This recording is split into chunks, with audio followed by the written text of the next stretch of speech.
The Invincible is out, and for those who don't know what the Invincible is, it's a walking simulator that tells the story of Yasna, a biologist on a foreign planet looking for her crewmates. I've got some pros and cons, and by the end of the video, hopefully, I've helped you decide if you want to snag this title. Also, all the footage is from my first hour of gameplay, avoiding any spoilers, so you are safe here. Now, the story itself is about 7 to 8 hours long. As it is a walking sim, most of the story is about you going from point A to B, and conversation will happen in between your character and her superior. The pacing is solid and never dragged on or went on for too long.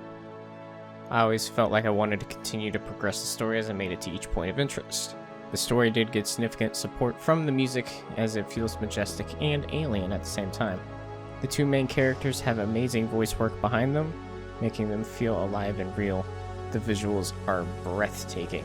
Even though the entire story takes place on the same desolate planet, they've done an amazing job of making each location feel unique and different, showing off just how diverse this planet really is. But that is where the pros end and the cons begin. And there are more cons than there should be. For me, movement is the biggest one. It feels very clunky and outdated. You can have trouble traversing terrain and getting stuck on small ledges. If you climb up or down parts of cliffs or ledges, you have to do it in a very specific spot.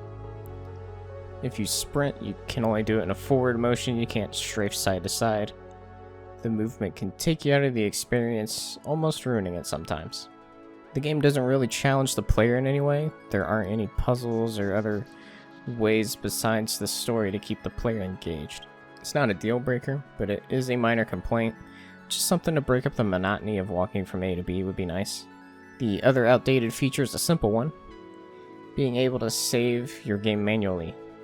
The game only autosaves at checkpoints, so if you ventured further and decided to get off the game, you will lose some progress.